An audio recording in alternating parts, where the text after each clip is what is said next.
Happy Wednesday. We're here for study, and I hope you took some time last Wednesday to think about what I suggested and to review the video. I have a 5-minute video of Dr. King Jr., Reverend Dr. Martin Luther King Jr.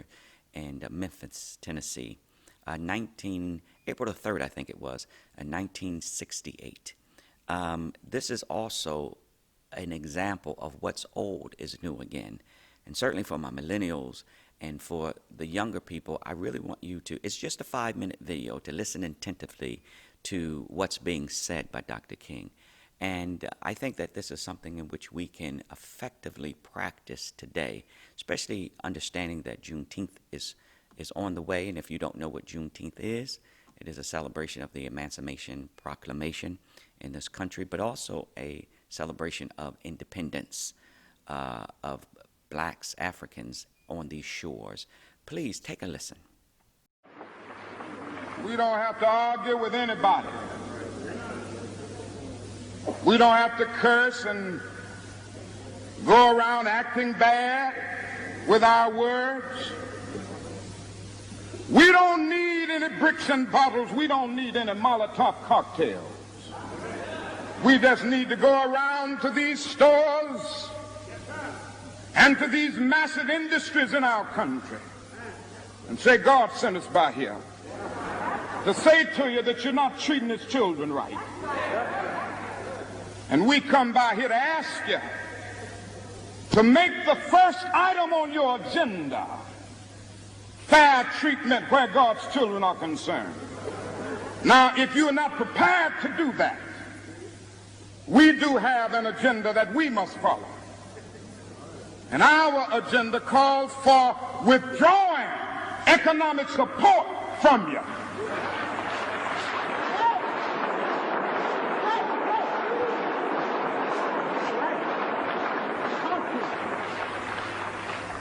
And so as a result of this, we're asking you tonight to go out and tell your neighbors not to buy Coca-Cola in Memphis.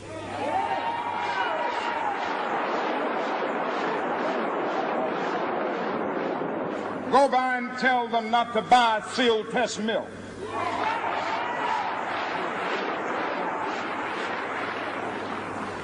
Tell them not to buy, what is the other bread? Wonder Bread. And what is the other bread, come to Jesse?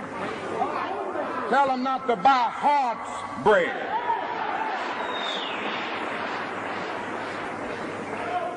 As Jesse Jackson has said, up to now, only the garbage men have been feeling pain. Now we must kind of redistribute the pain.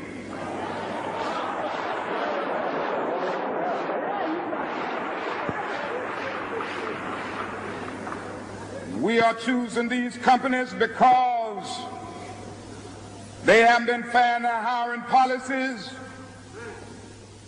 And we are choosing them because they can begin the process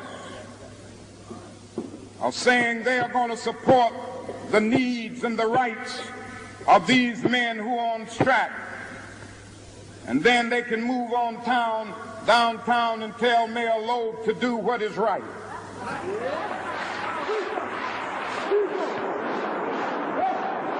Now, not only that, we've got to strengthen black institutions. I call upon you to take your money out of the banks downtown and deposit your money in Tri-State Bank.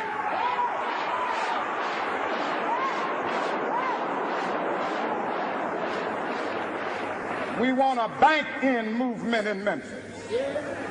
Go by the Savings and Loan Association. I'm not asking you something that we don't do ourselves in SCLC.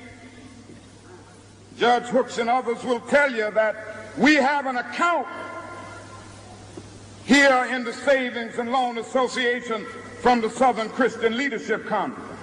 We are telling you to follow what we are doing. Put your money there.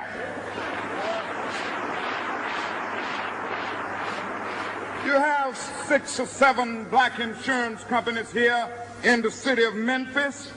Take out your insurance there. We want to have an insurance in.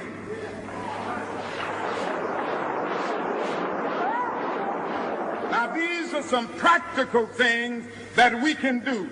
We begin the process of building a great economic base, and at the same time, we are putting pressure where it really hurts. Now, I ask you to follow through here. Now, let me say as I move to my conclusion that we've got to give ourselves to this struggle until the end.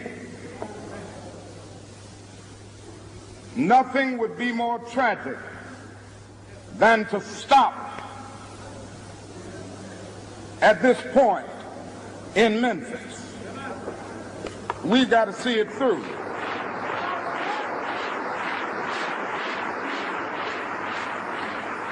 When we have our march, you need to be there. If it means leaving work, if it means leaving school, be there.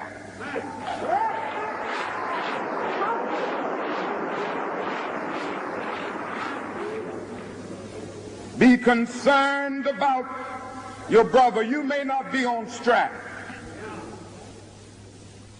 but either we go up together or we go down together.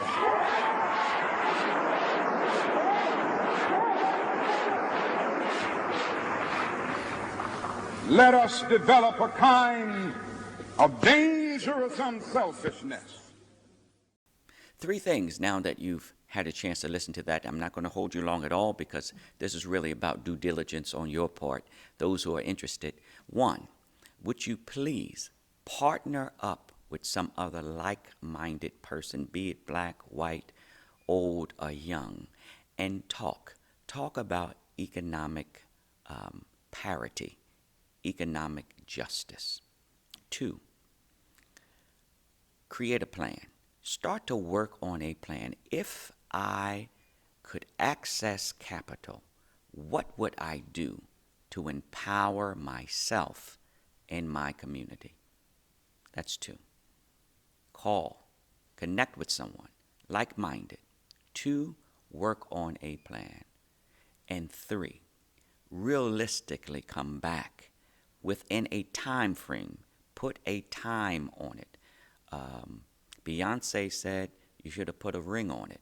Put a time on it, a timeline for coming together with someone else in the community so that it's not just a hashtag, but it is a true movement moving forward to develop this plan. Now, be willing to share your plan and to listen to the plans of others, because I've discovered, having the benefit of working with some very bright, intelligent minds, that many times people have much better ideas than I do.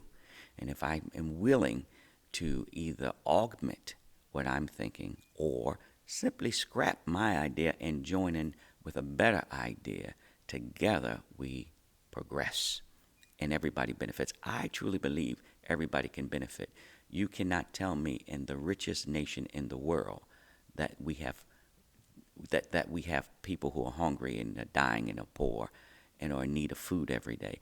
There is enough for everyone. Everyone. We don't think that way, but it is true.